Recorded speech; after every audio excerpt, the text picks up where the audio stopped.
हमारे YouTube channel एकता समाचार को सब्सक्राइब कीजिए, शेयर कीजिए, बेल के बटन को दबाएं और नई नई खबरें देखें। धन्यवाद। आज हम खड़े हैं डूंगरपुर जिले के, जहां बच्चों ने तैयारी बड़ी जोर शोर से की थी और 4 बजे रात से सागवाड़ा को हो या घाटे का गांव को हो, बहुत दूर दूर से 3 बजे रात से चित्री क्षेत्र से भी आए थे और आकर यहां परीक्षा देने जैसे ही अंदर घुसे, ऐसे इनको यहां के कर्मचारियों ने कहा कि आपका पेपर आउट हो गया है।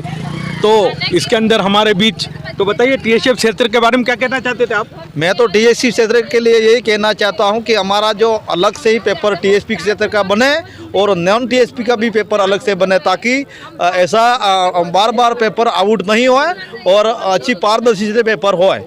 यही हमारी मांग है। बच्चों के साथ बहुत बड़ा अन्याय है, क्योंकि ये तैयारी कर रहे थे और आज एक किसी ने अगर ये ऐसा किया है, उसका खामियाजाना सभी को भुगतना पड़ रहा है। मैं आगे लेकर चलता हूँ आपको। जो आपका एग्ज़ाम हो रहा था और आपको बाहर निकल दिया, बताइए इसके बारे में। आज मैं सुबह से सागवाड़ा से आया हूँ और यहाँ पर एग्ज़ाम देने आया हूँ। सुबह से हम परेशान होकर आ रहे हैं ठंड में, और जहाँ पर अंदर बैठते ही हमने पेपर देना जैसे ही चालू किया तो 10 से 15 मिनट में OMR भरने के बाद तुरंत हमसे पेपर वापस ले लिया और बोला गया कि पेपर आउट हो गया है। तो हम यही कहना चाहता हूँ मैं कि सरकार से कि आप इतनी पाबंदी के बाद भी अगर पेपर आउट हो जाता है तो, हालांकि पिछली बार भी ऐसी बहुत सी घटनाओं में हुआ है कि पेपर आउट हुआ है और सुबह से यानी घर से वहाँ से यहाँ डूंगरपुर आना यानी कि 50-60 किलोमीटर से आसपास के जितने भी हैं वो स्टूडेंट आ रहे हैं पेपर देने। तो ये कोई तरीका नहीं होता है, ये कोई एकदम तरीका नहीं होता है कि सुबह से पेपर आओ और एग्ज़ाम देने बैठो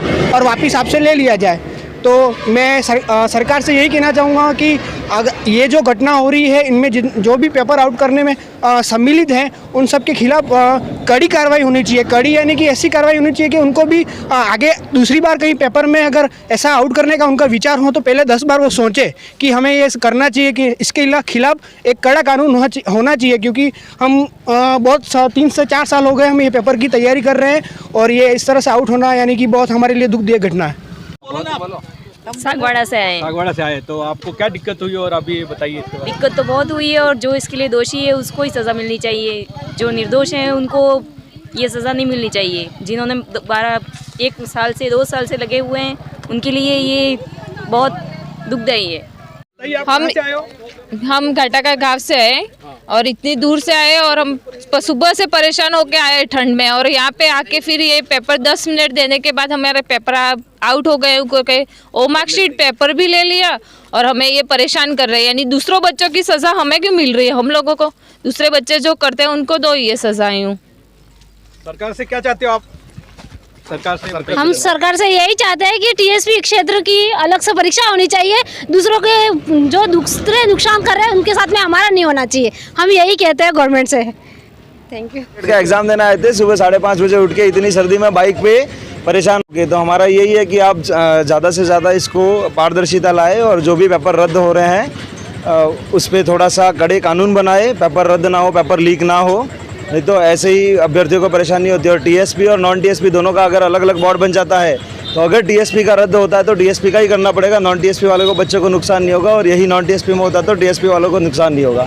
तो सरकार से हमारी यही रिक्वेस्ट है कि हमारी मतलब ऐसा भविष्य में ना हो कि बच्चों को इस तरह की परेशानी करनी पड़े। सुबह 5 बजे इतनी सर्दी में घर से उठ के 45-50 किलोमीटर सर्दी में आना पड़ता है, तो बहुत बड़ी चैलेंज होती है उनके सामने। हमारे बीच शिक्षा के क्षेत्र में रह चुके हैं और अल्पसंख्यक मोर्चा के भाई साहब जब्बार जी भी है। जब्बार जी बताइए, ये जो पेपर आउट हुआ है इसके बारे में। सर, सबसे पहले तो मैं कहना चाहूँगा कि ये बार बार इस प्रकार का रवैया कांग्रेस सरकार की डुलमुल नीति और नकारा और निकम्मे कांग्रेस सरकार के द्वारा इस तरह से पेपर आउट करना बार बार, और लोगों को और विद्यार्थियों जो बेचारे दूर दूर गाँवों से आए हैं, पहले से ही बेरोजगारी की मार झेल रहे हैं, फिर इस तरह का इन बच्चों के साथ जो खिलवाड़ किया जा रहा है ये सरासर गलत है और अन्याय है इन बालकों के साथ। इनको न्याय दिलाया जाए और भविष्य में इस प्रकार की पुनरावृत्ति नहीं हो, इसलिए सरकार ठोस से ठोस कदम उठाए। वैसे तो ये सरकार निकम्मी, इस पर भरोसा करना वाजिब नहीं है, लेकिन फिर भी जो इस काम में, इस गणित कार्य में मुलविस है उनको सख्त से सख्त सज़ा मिलनी चाहिए। ताकि दूसरी बार इस प्रकार का बच्चों के साथ में खिलवाड़ नहीं किया जाए। दूर दूर से इस सर्दी में पैसा खर्च करके माँ बाप और मेहनत से यहाँ पर पधारे और इन बच्चों के साथ जो आज जो धोखा हुआ है ये सरासर नाइंसाफ़ी है और भविष्य में इस पर लगाम लगाई जाए और इस नकारा सरकार को बर्दाश्त नहीं किया जाएगा ज़्यादा देर अगर इस प्रकार की बातें अगर चलती रही तो। और मैं ये भी कहना चाहूँगा कि इस पेपर आउट होने से इन बालकों का ही नहीं सरकारी मशीनरी का और तमाम चीज़ों का दुरुपयोग हुआ है, इसका कौन जिम्मेदार है।